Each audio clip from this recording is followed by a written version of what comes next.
Soberanía violada. ¿Qué tan nuevos son estos escenarios? Desde Allende, pasando por Gaddafi, hasta llegar a Maduro. Revelemos la historia.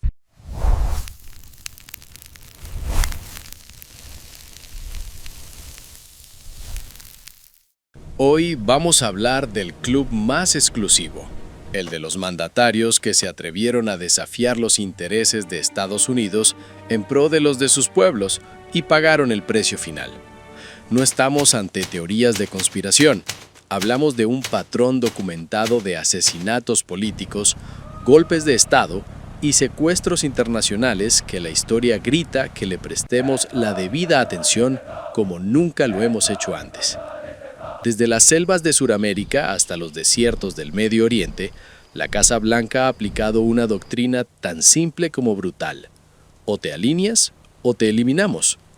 Vamos a revelar la lista de líderes que pasaron de ser aliados o presidentes soberanos a ser objetivos militares.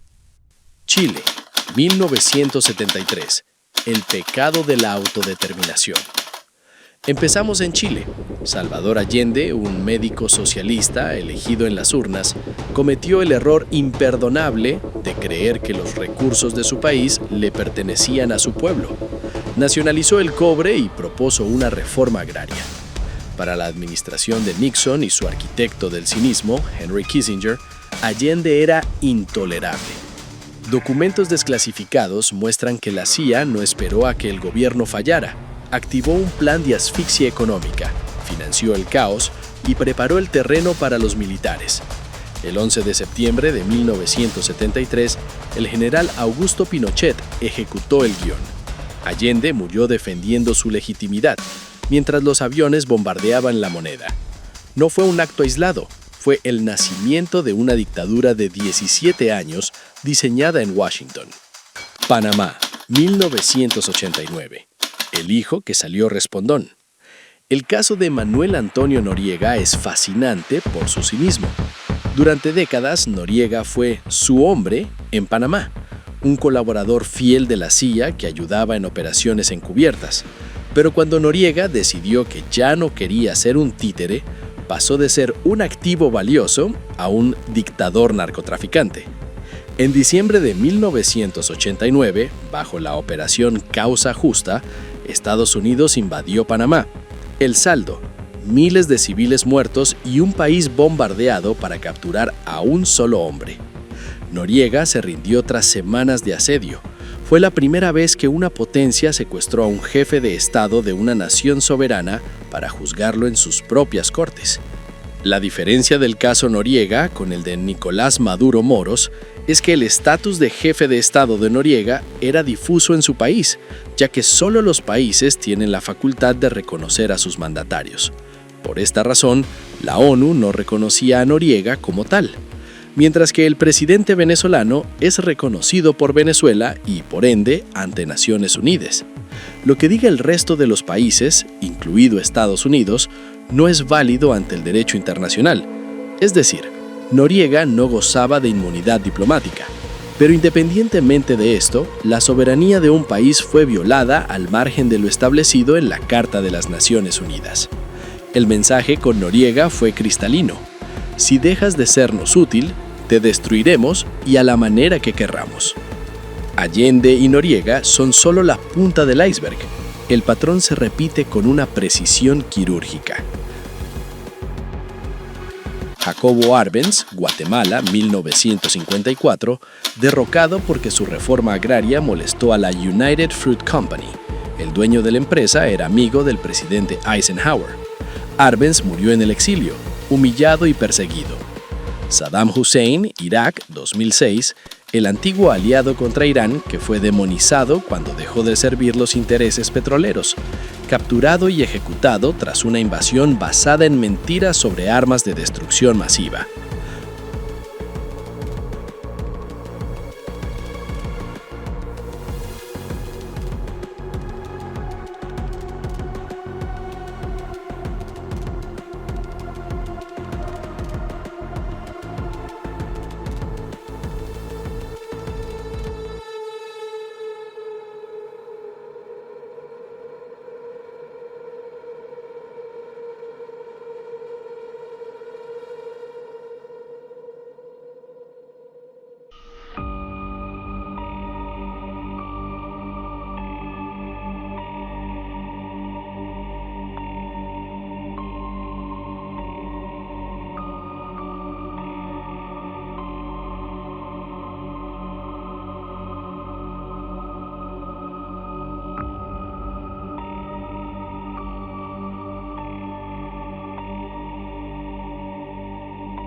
Muammar el-Gaddafi, Libia, 2011.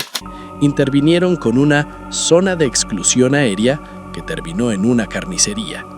Gaddafi fue linchado en una zanja mientras la secretaria de Estado, Hillary Clinton, celebraba en televisión con un frío «Vinimos, vimos y él murió». Veamos el asqueroso video de esta psicópata mientras gozaba por haber asesinado a Gaddafi tras una entrevista por este suceso. We came, we saw, he died. Did it have anything to do with your visit? No, I'm sure it did. Este recorrido nos demuestra que no se trata de la personalidad de un líder como Trump o de una disputa entre demócratas y republicanos. Es la política de Estado de una potencia que ve la soberanía ajena como una sugerencia opcional. No importa si eres un demócrata, un dictador o un antiguo socio, si te cruzas en el mapa estratégico, pasas a la lista de objetivos. Estos líderes que mencionamos no fueron víctimas de un país, sino de una estructura de poder que protege intereses financieros, corporativos y militares transnacionales, de una maquinaria sistémica que opera por encima de los gobiernos cuyo brazo armado son los Estados Unidos de Norteamérica. La pregunta para la reflexión es cruda. ¿Estamos transitando hacia un mundo multipolar, dejando atrás el mundo basado en las reglas impuestas por Washington? ¿O simplemente estamos viendo cómo el imperio de la fuerza se quita la máscara humanitaria? Si una nación decide que su futuro no lo decide Washington, ¿será la próxima en la lista? Y si quieres más contenido como este, suscríbete y activa la campanita, porque no se puede echar cuento a quien sabe historia.